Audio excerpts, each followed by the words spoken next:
Hello, welcome to Zen Times 14. Take a few minutes here just to bring ourselves to a place of quiet and connectedness as we typically do in Zen Times. We take the first few minutes to bring our awareness to our physical presence. Sitting where we are, laying where we are, and just bring our presence to feeling the subtle energy of gravity holding us where we are. There's nothing our muscles have to do. No standing, no walking, no carrying. Just a place of bringing ourselves back home to our physical presence. So take a moment, bring your attention to your breath. Notice where you're sitting or laying.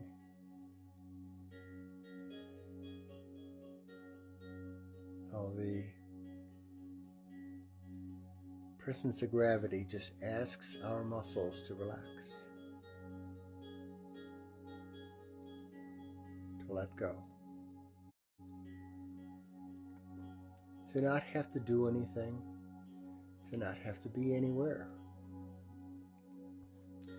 That being right where you are is enough.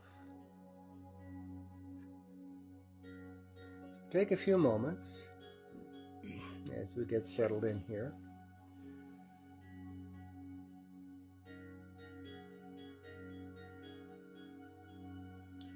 To embrace our sense of presence.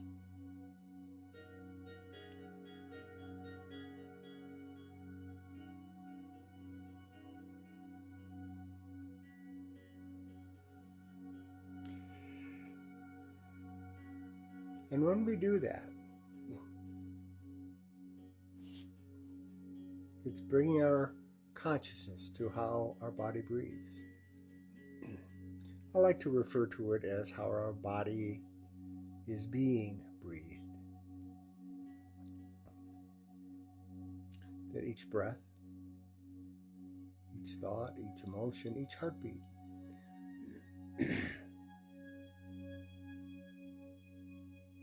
represents our place of awareness. So just take this time and settle in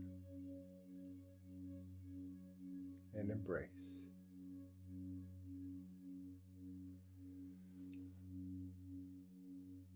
And it's nice to see many of you showing up. Hello to all of you who are sending messages. And with each out-breath, allow that releasing, that letting go of that out-breath to represent a deeper return to a place of calm and comfort and quiet.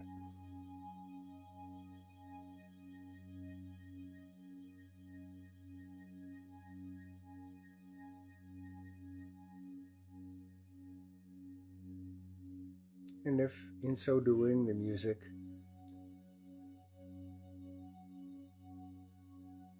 invites you to a deeper place of quiet before we begin our session tonight, so just take this time. Each exhale, return. Come back here. Come back to your place of being.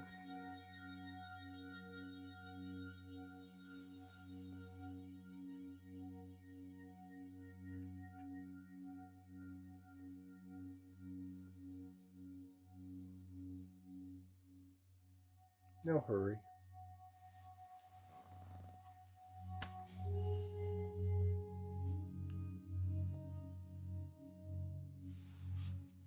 no rush. And that's the beauty of being, is that there are no expectations, just embracing.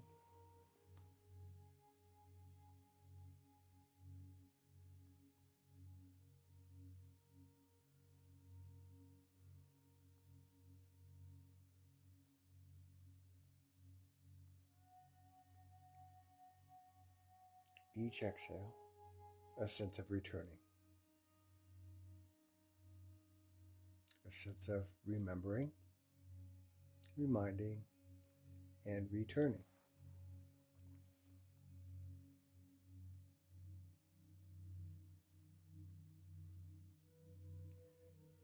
So much of our day is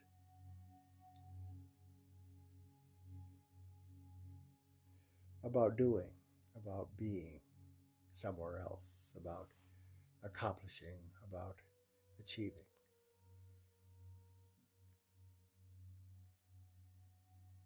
And our time here can be just a release of all of that. A returning to a sense of comfort of being.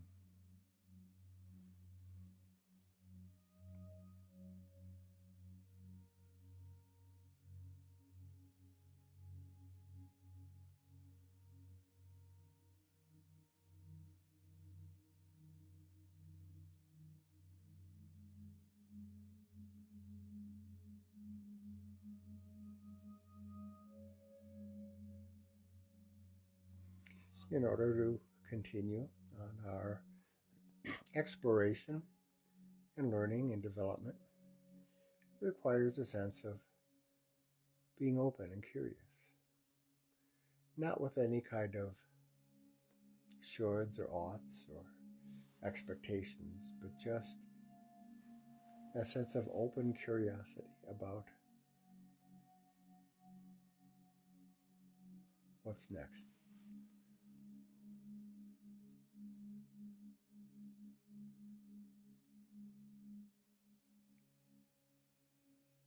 So often our expectations about what should be and what ought to be are shaped by how it was and what we expect about how it should be. And in so doing, we neglect how it actually is, with that sense of openness and curiosity.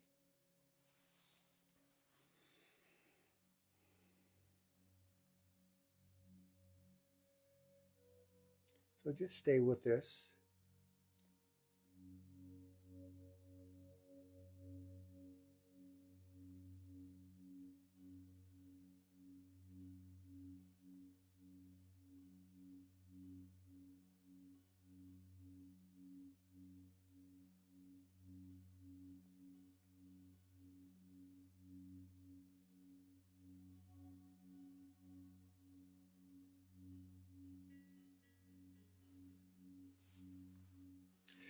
So for right now, I would invite you to slowly begin to bring your awareness back to your surroundings, bringing with you that sense of calm, comfort, and openness.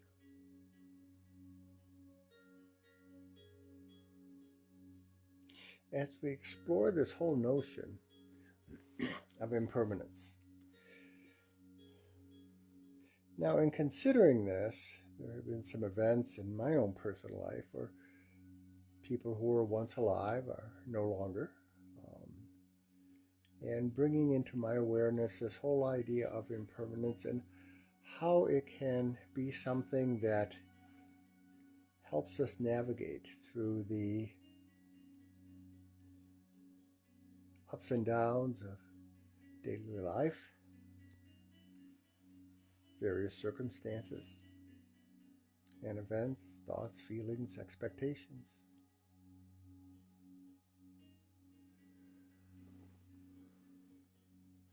And now this idea of impermanence, especially in the writings of Buddhist teachings, can get awfully lofty and ethereal and academic and pretty heady. But we're not going to go there tonight. We're going to look at impermanence as a way of enhancing how we do every single day, how we do every single breath, how we do every single thought, making it more practical and hopefully more useful.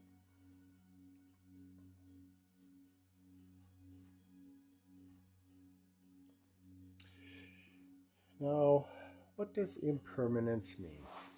On a superficial level, as I wrote on the Zen Times site, we are all kind of somewhat familiar that all things must pass and nothing lasts forever and all that kind of soothing explanation about impermanence. But how does impermanence really help us? How does understanding the true nature of how things come and go help us with navigating how we get from point A to point B, how we navigate experiences, thoughts, feelings, situations?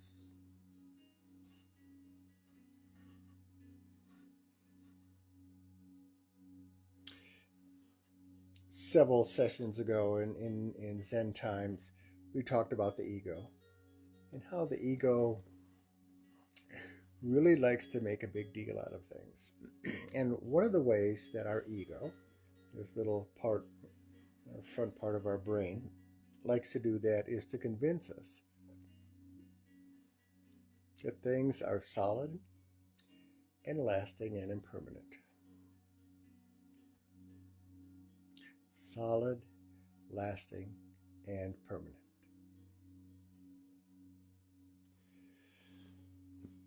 Which really kind of goes contrary to what we have come to understand about the true nature of our experiences. Things are not solid, nor are they lasting, nor are they impermanent, although we try to make them that way. The way things were, we expect them to remain the same as they are now. It doesn't happen. In relationships or parenting or environment or anything. Our feelings as we were when we were 18 should somehow be the feelings they are when we're 40, 50, or 60. Well, we kind of know that's not quite the way it is.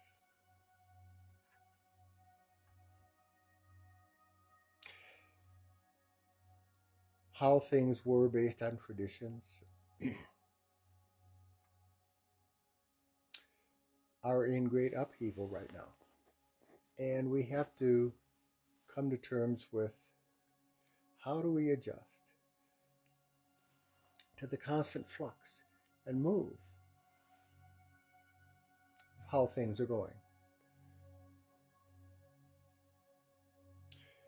When I do retreats, I have a video of cells taken by an electron microscope, talking about how a cell will then divide and become two cells and connect with another cell, and then maybe 2 or 3 cells would come together and make 5 cells or what have you. And these were all cells in the human body, always in motion, always in flux, always in flow, always adjusting and adapting.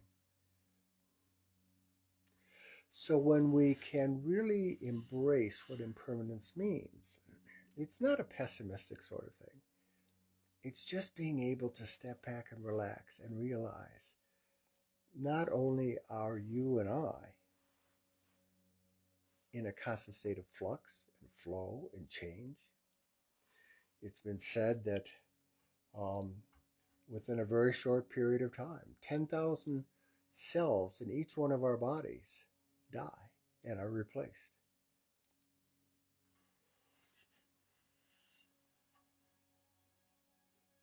And so the idea of impermanence allows us to relax and to consider deeply and importantly, how do you relate to impermanence? Oftentimes our ego wants to try to clamp down on it and make it stop and resist change and resist the flow of life. And that creates a great deal of difficulty in our being able to relate to ourselves as well as to other people. So when we can relax and recognize that not only are you and I in a constant state of flux and change and movement, but everything else is too, and we are part of all that.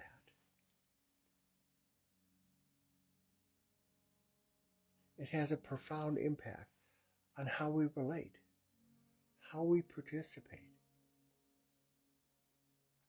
It isn't a matter of making things go our way or try to control outcomes. It's more a matter of recognizing that we are in the midst of all of this. And our responsibility is how to participate in the midst with great wisdom, great patience and curiosity, and great compassion. That even though things don't go the way our ego would like them to go, we can step back and take a deep breath and recognize I'm a participant in all of this. It's not a matter of getting my way or having it go my way or making sure that my brand new car doesn't get a ding in the parking lot.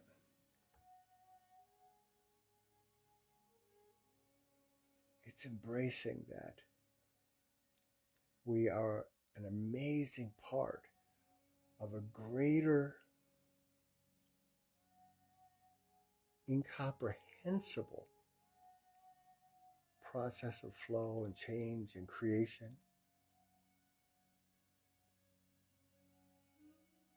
That when we try to close down our perception and think that just this small little piece is it, we'll be sorely disappointed, because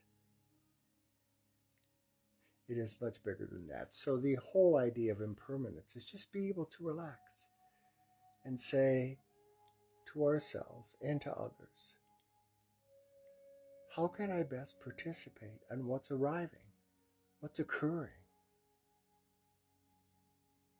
without that demand that it has to be my way? That's when we resist impermanence. And as I said at the outset, this can get very ethereal and theological and philosophical. But on a practical basis, it really comes down to being able to see things as they are. Recognize how we resist the way things are, and how that resistance to impermanence creates some real difficulty and uncertainty. So as you go through your life, take with you this idea of I'm a participant in a great field of impermanence. I'm impermanent. I'm not going to be here forever. My body is changing all the time. Your body is changing all the time. And I am a participant in the great creation of impermanence. And to smile and be grateful and to marvel at the wonder that you and I have been invited to this dance. So make the best of it.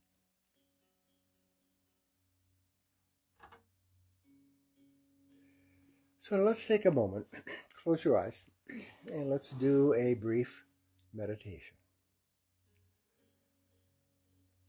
A meditation that can remind you that Impermanence is not to be feared or resisted or rejected, but embraced.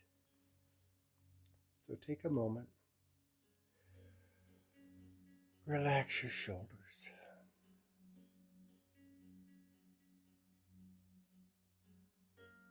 relax your jaw.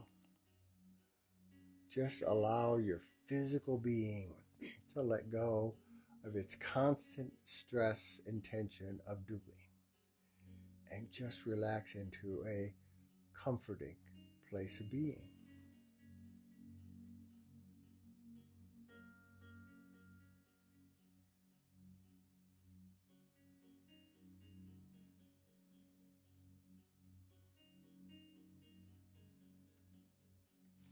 Allow a soft smile to come across your face.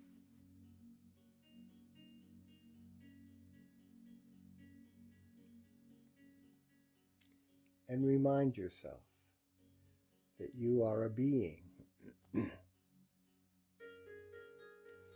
the midst of being.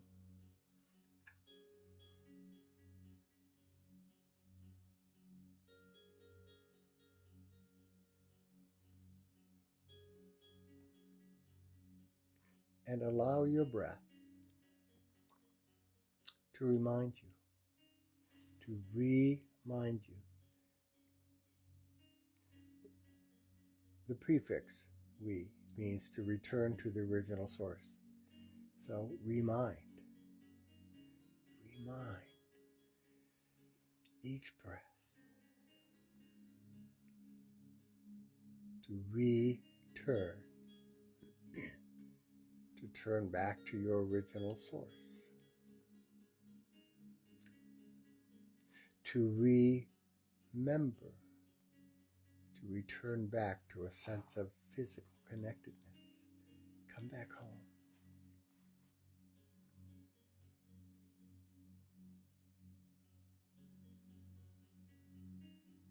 And each breath comes,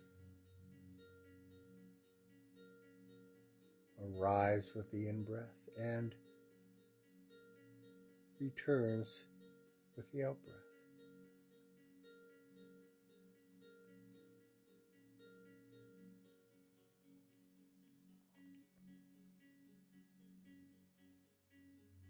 Each breath reminding, remembering, returning.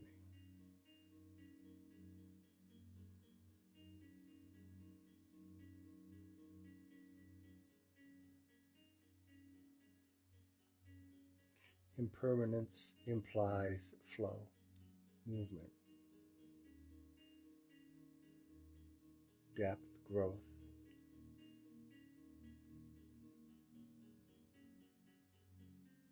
And each in-breath arrives, each exhale releases.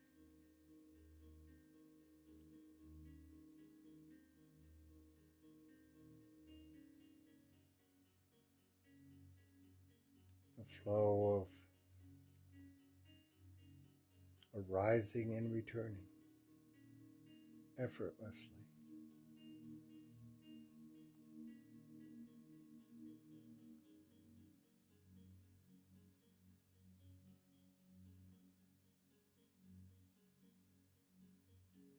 Completely.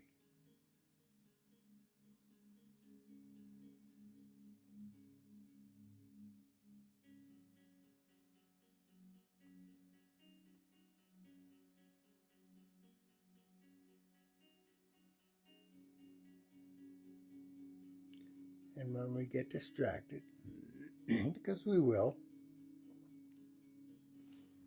gently comes back to reminding, remembering, returning.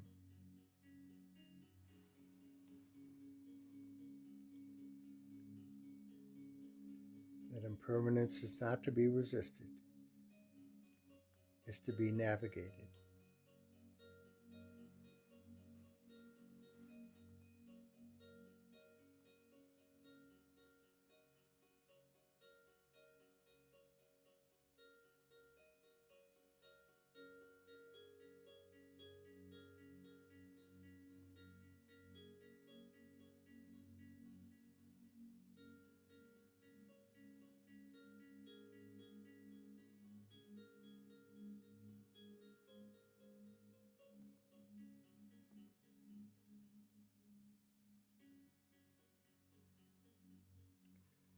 So when you get caught up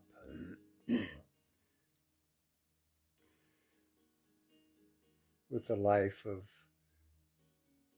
being solid, lasting, and permanent,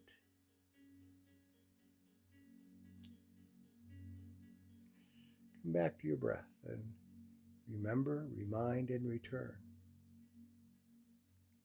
to navigating impermanence with great ease and patience and confidence.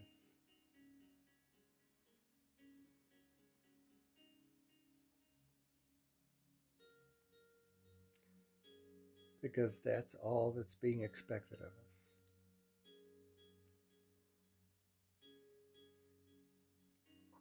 Navigating how things are rather than resisting how things are.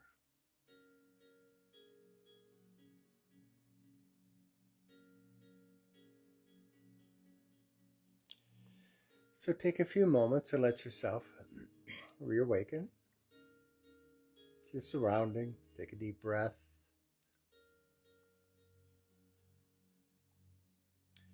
And allow this meditation to be a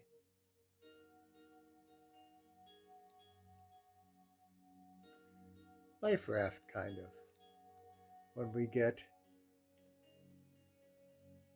overwhelmed, feel like we're drowning in the life of solid, lasting, and permanent, to remind us, soften, open up, and navigate with great care.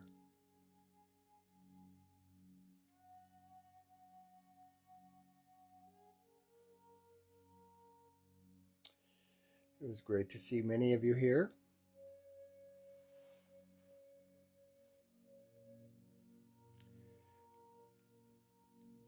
Go into your life with a greater appreciation of navigating impermanence.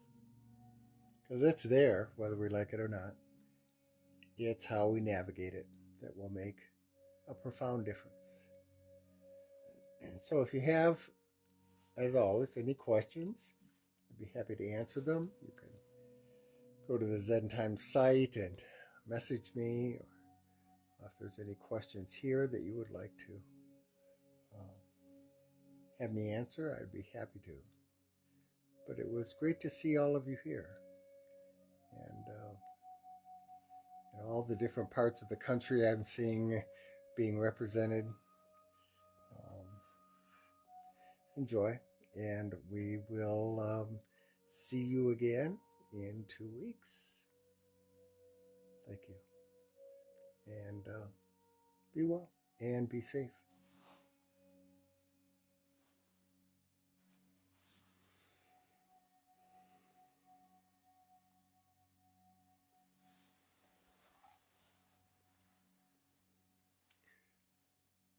I'll wait for a few minutes to see if there's any questions.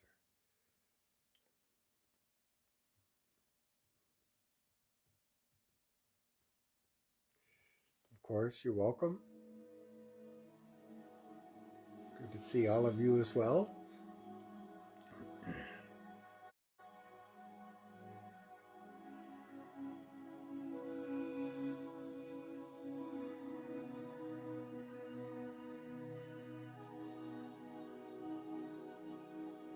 You're welcome, Lisa.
evening, I will sign off. Again, if you have any comments or questions, feel free to contact me.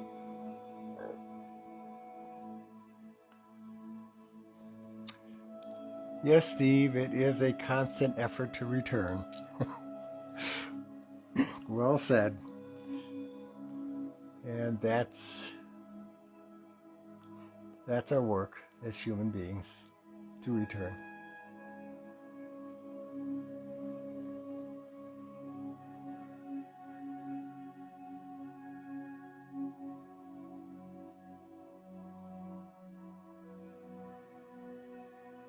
Although I must say, your photographs, Steve, indicate that you do return.